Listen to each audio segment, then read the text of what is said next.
आपने रोज़ा नहीं रखा? पर बात नहीं करनी चाहिए, सबके सामने खुल के बात मत करो। अरे अरे, ये तो शर्म वाली बात थी, तुमने सबके सामने कैसे बोल दी? तुम्हें शर्म नहीं आई ये बात करते हुए?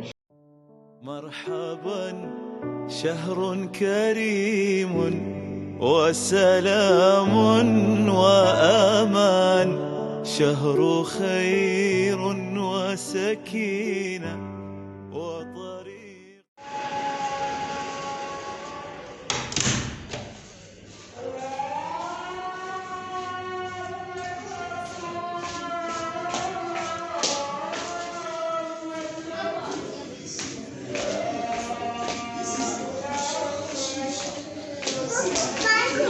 बांध को जी बांध। बताइए क्या है आज खाने में? कुरकुर के अलावा बांध को, बांध फिर बोलता ही नहीं है। आप आज लेट क्यों आई हैं? मैंने पानी पी लिया था, वो काम कर रही थी। लेट रखा नहीं, लेट नहीं रखा था, इससे पहले रख लिया था मैंने। क्या है आज बताओ सोफिया?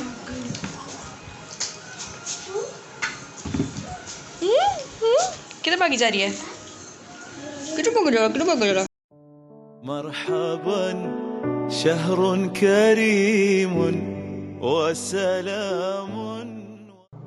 अस्सलाम वालेकुम एवरीवन, क्या हाल चाल है आप लोगों की? उम्मीद करती हूँ कि आप लोग बिल्कुल खैरियत से होंगे, ठीक होंगे, ठाक होंगे, मस्त होंगे, मलंग होंगे। मैं भी बिल्कुल ठीक ठाक हूँ, खैरियत से हूँ और मस्त हूँ, मलंग हूँ।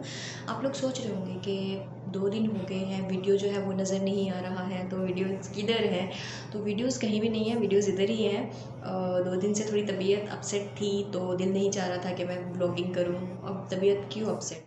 मैं रोज़े जो हूँ वो नहीं रख रही हूँ और इसकी बहुत ही जो है एक रीज़न है जिसकी वजह से मैं रोज़े नहीं रख रही हूँ। और अगर मैं किसी के सामने कुछ खा पी लूँ तो सबसे पहले क्वेश्चन आता है, हो आपने रोज़ा नहीं रखा? तो हाँ, मैंने रोज़ा नहीं रखा। पिछले 2 दिन से आज तीसरा दिन हो गया है कि मैंने रोज़ा नहीं रखा और इसकी बहुत ही जेन्युइन सा एक रीज़न है जो कि ख़वातीन को तो ऑब्वियसली पता ही है और बहुत सारे मर्द हज़रात को भी मालूम ही होगा कि क्यों नहीं ख़वातीन जो है वो रोज़े रखती हैं। कुछ डेज़ है जिसमें हम लोग को छूट दे, नेचुरल चीज़ है जिसकी वजह से हम बाउंड हो जाते हैं कि हमें रोज़ा नहीं रखना है। हर साल जब भी रमज़ान आता है तो मेरी ये दुआ होती है कि या अल्लाह इस दफ़ा मेरे पूरे रोज़े हो जाए, इस दफ़ा मेरे पूरे रोज़े हो जाए, लेकिन ऐसा कभी भी नहीं होता है। हार्डली कभी ऐसा हुआ हो शायद लाइफ में कि मेरे पूरे के पूरे 30 रोज़े जो है वो गए हों, अदरवाइज़ नहीं जाते हैं। सो आज मैं इसी चीज़ के बारे में आपसे जो है ना वो डिस्कस करने वाली हूँ कि ऐसी क्या चीज़ है जिसकी वजह से ख़वातीन रुक जाती हैं, रोज़े नहीं रख पाती हैं, नमाज़ नहीं पढ़ पाती। इनको हर महीने जो है वो रुकना पड़ता है बहुत सारी चीज़ों के लिए।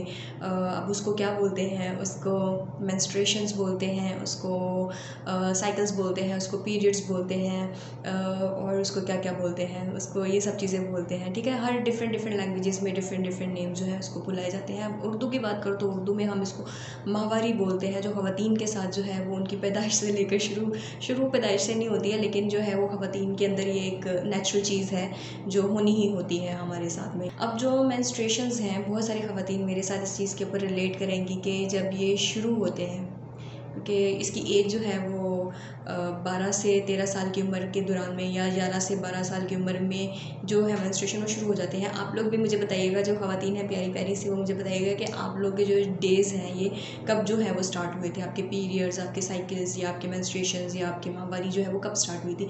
मैं आई थिंक आई वॉज़ 13 जब मुझे स्टार्ट। इस चीज़ के बारे में कहा जाता है कि ये एक बड़ा सेंसिटिव सा इशू है, इस इशू के ऊपर बात नहीं करनी चाहिए, सबके सामने खुल के बात मत करो। अरे अरे, ये तो शर्म वाली बात थी, तुमने सबके सामने कैसे बोल दी? तुम्हें शर्म नहीं आई ये बात करते हुए? तो मैं उन लोगों को बोल दूं कि जब हमारे अल्लाह जो हैं वो नहीं शर्माते हैं ये बात करने के लिए, तो फिर हम इंसान कौन होते हैं इस चीज़ को लेकर के शर्माएं या घबराएं या अपनी ख़वातीन को रोकें? ओहो, इसके बारे में बात नहीं करनी, तुमने कैसे बात कर ली इस चीज़ के बारे में? कुरान पाक में इस चीज़ की आयत मौजूद हैं, इस चीज़ के बारे में वाज़िया तौर पे बताया हुआ है कि हीज़ का वर्ड एक यूज़ किया गया है कुरान पाक में कि ये है, ये ख़वातीन के साथ है, ख़वातीन के साथ ये मामला होता है। उसकी अगर तफसीर में जाए तो तफसीर में भी बहुत सारी डिटेल्स जो है इसके बारे में बताई हुई हैं। इस्लाम हमें इस चीज़ के ऊपर नहीं रोकता है, अल्लाह हमें नहीं रोकते हैं। अल्लाह खुद वाज़िया तौर पर बयान कर रहे हैं कुरान पाक के अंदर। जब कुरान पाक में इतनी वाज़िया तौर पर इस चीज़ के बारे में बताया गया है, बात की गई है, तो फिर हम ख़वातीन क्यों नहीं बात कर सकती भाई इस चीज़ के बारे में? अच्छा, आप लोग मुझे बताइएगा, जो ख़वातीन है, मैं उन लोगों से पूछ रही हूँ कि आप लोग मुझे बताइएगा कि जब आप लोगों का फर्स्ट टाइम मतलब फ़र्स्ट डे हुआ था, जब फर्स्ट डे था आपका इसके साथ में, तो वो कैसी फीलिंग्स थी, वो क्या एक सिचुएशन थी, किस सिचुएशन से आप गुजरे? मैं भी ज़ाहिर-सी बात है सिचुएशन से गुज़री हूँ। घर में इस चीज़ के ऊपर बात नहीं होती थी। मदर्स जो हैं वो बात नहीं करती हैं। इसके हवाले से अपनी बच्चियों को गाइड नहीं कर पाती हैं, टाइम पे गाइड नहीं कर पाती हैं। जब मुझे होने वाले थे पीरियड्स और मेरा फर्स्ट टाइम था, तो मुझे इन चीज़ों के बारे में नहीं मालूम था। लेकिन मेरे क्लासमेट्स ने ऐसे ही आपस में बैठ के बातें शुरू कर दी, तो मुझे नहीं समझ में आया कि क्या बात कर रहे हैं। शायद किसी के बारे में बात कर रही थी कि उसके कपड़े ख़राब थे, ये था, वो था। तो वो क्यों बात कर रहे हैं इस चीज़ के बारे में, मुझे समझ में नहीं आया था। तो फिर हल्की-हल्की चीज़ें उसने मुझे बताई, जब ये ऐसी सिचुएशन आती है ख़वातीन के साथ, लड़कियों के साथ, लड़कियों को ये हर महीने इस तरह से होता है, ब्लीडिंग होती है उनको और बड़ी सिचुएशन होती है इस तरह की, तो इस तरह से हमें करना होता है। मैंने सरसरी सा सुना, मैंने नज़रअंदाज कर दिया। उसके बाद फिर फर्स्ट टाइम जब मुझे हुआ तो मैं घबराई नहीं, क्योंकि मुझे कानों में पड़ चुकी हुई थी ये बात कि अच्छा ऐसा होता है। पर ब्लीडिंग हुई तो क्यों हुई, कैसे हुई, ये सारी डिटेल्स मुझे नहीं पता थी और ना ही बहुत अरसे तक मुझे बताई गई। हाफ़ डे जो है वो गुज़र गया। उसके बाद में मैंने देखा कि अच्छा ये तो कंट्रोल में नहीं आ रहा मुझे समझ में नहीं आ रहा अभी मैं क्या करूँ? तो फिर मैं डरते अपनी मदर के पास गई। वो मेरे कपड़े धो रही थी उस वक़्त ना, वो ऑब्वियसली गंदे थे। उनको पता चल गया था कि अच्छा इसको ये प्रॉब्लम हुई है, लेकिन ये मुझे बता नहीं रही है आकर। तो मैं फिर गई मदर के पास, अपनी मदर को बताया मैंने कि ये इस तरह से है और मैंने ये चीज़ें की हैं, अब मैं क्या करूँ ना, मुझे समझ में नहीं आ रहा है, ये मेरे कंट्रोल में से चुप हो गई। वो मेरे कपड़े धो रही थी और वही गंदे कपड़े थे वो धो रही थी और फिर एकदम से कहती हैं अच्छा तुम ना चेंज कर लो, तो फिर मेरे साथ चलना। मैंने कहा अच्छा आपके साथ जाना? मैं बड़े खुश होती थी जब भी मुझे कहीं जाने का मौका मिलता था ना, तो मैं बड़े खुश हो जाती थी। तो फिर वो मुझे अपनी एक नेबर के पास में लेकर के गई। उन्होंने खुद मुझे गाइड नहीं किया, उनके पास लेकर के गई, उनको बताया जा कर के इसके साथ ये सिचुएशन हुई है, अब ये इसको किस तरह से हैंडल करें, इसको बताओ, इसको गाइड करो। अब वो बंदी मुझे गाइड करेगी, मेरी मदर नहीं करेंगी, ठीक है।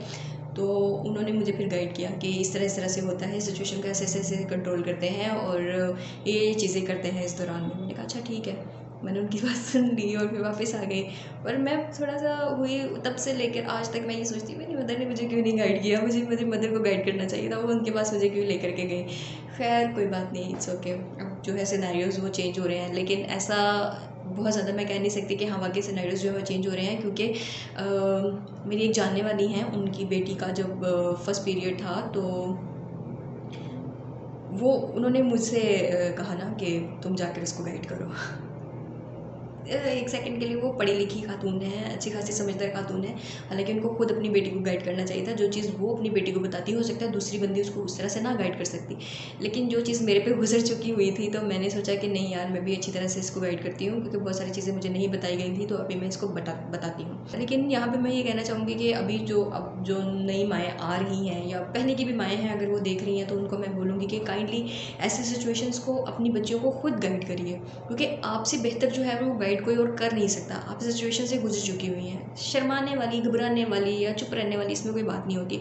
जो चीज़ किसी दूसरी बंदी ने बतानी है वही चीज़ आपने भी बतानी है, लेकिन आपके मुँह से सुनकर आपकी तरफ से एक चीज़ जो आती है गाइडेंस के तौर पे, तो वो बच्ची ज़्यादा अच्छी तरह से एब्ज़ॉर्ब कर पाती है, उसको समझ पाती है। वरना मेंटल ट्रॉमा में चले जाता है कि अच्छा ये हर महीने होगा, हर महीने हमें ये पेन सहनी पड़ेगी और ये सब चीज़ें करनी पड़ेंगी, ऐसे कैसे करेंगे ना हम लोग। जो फर्स्ट डे होता है या सेकंड डे होता है, ये ख़वातीन जो है वो बहुत अच्छी तरह से मुझसे रिलेट कर पाएँगी कि फर्स्ट डे या सेकंड डे पे जो आपको पेन होता है। अच्छा, इसकी पेन की जो मिथ है ना, ये भी एक बड़ी मिथ थी।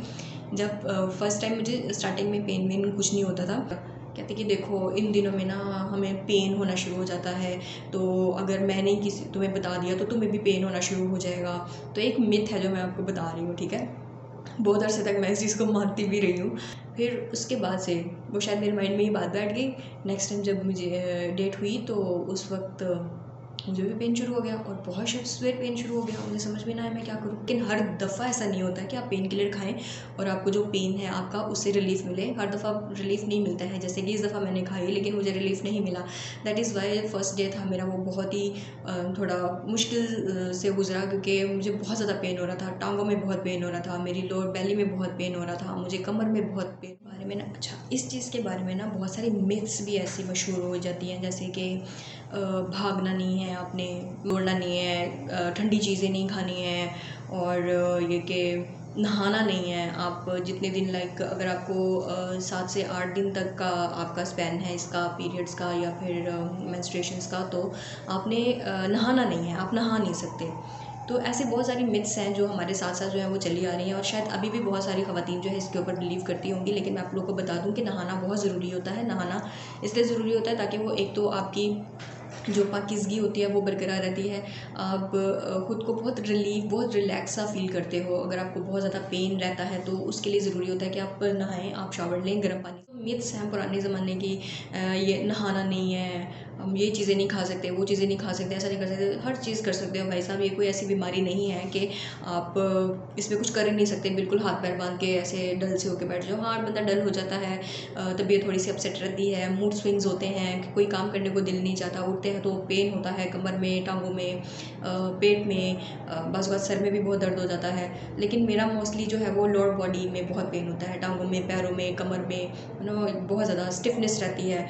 और सबसे बुरी बात ये कि जब भी पीरियड्स होते हैं ना, मोशन लाजमी लग जाते हैं, और वो पेन अलग, वो पेन अलग, वो दोनों मिक्स हो जाता है, समझ में नहीं आता कौन सा पेन किसका, कौन सा पेन किसका है। तो आप लोग मुझसे ज़रूर शेयर करिएगा आपके क्या एक्सपीरियंसेस हैं, क्या आप लोग भी सेम एक्सपीरियंस जो है वो उससे गुजरी हैं, या आपके डिफरेंट जो थे। तो हेल्दी रहिए, खुश रहिए, और अपनी इस सिचुएशन में, अपनी इस कंडीशन में अपना बहुत सारा ध्यान रखिए, क्योंकि वाकई ही बहुत ज़्यादा पैम्परिंग की ज़रूरत होती है खुद को, कि थोड़ा रिलैक्स कर लिया जाए, थोड़ा रेस्ट कर लिया जाए।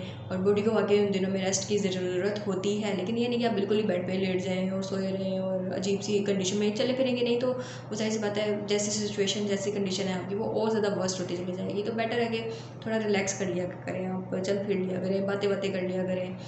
बाज़ बात ऐसा होता है कि जब मेरा फर्स्ट या सेकंड डे होता है, मुझे पता है कि मुझे बहुत ज़्यादा पेन होने वाला है, और उन्हीं दिनों में मुझे इतना काम आ जाता है ना, इतना ज़्यादा काम आ जाता है कि मुझे भाग दौड़ वाला काम मोस्टली करना पड़ता है।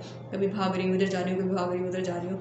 तो ऐसी सिचुएशंस को भी मैंने जो है हैंडल किया। चीज़ों से घबरा नहीं सकते, भाग नहीं सकते, उनका सामना करना चाहिए, उनको हैंडल करना आना चाहिए बेसिकली। तो ये हैंडल करना जो है वो हमारी माएँ जो है वो बहुत अच्छी तरह से सिखा सकती हैं अपनी बच्चियों को। तो सिखाइए, उनको बताइए, इसे शर्माइए मत, घबराइए मत। उम्मीद करती हूँ कि आप लोगों को मेरा ये वीडियो अच्छा लगा होगा। अगर नहीं भी लगा है तब भी इस वीडियो को लाइक करिए, शेयर करिए, कमेंट करके मुझे ज़रूर बताइएगा कि जो ख़वातीन हैं, क्या वाकई वो भी इस सिचुएशन से गुजरी हैं। अगर गुजरी हैं तो उनकी क्या कंडीशन होती थी, उन्होंने किस तरह से इन सिचुएशन को हैंडल किया है, या अभी भी किस तरह से हैंडल करती आ रही हैं। और भी इससे रिलेटेड बड़ी सारी चीज़ें हैं, कभी आप लोग पूछेंगे तो हम लोग इसकी चीज़ के बारे में डिस्कस करेंगे। ठीक है, तो मेरी अगली वीडियो तक के लिए शाज़िया सैद को दीजिए इजाज़त। अल्लाह हाफिज़।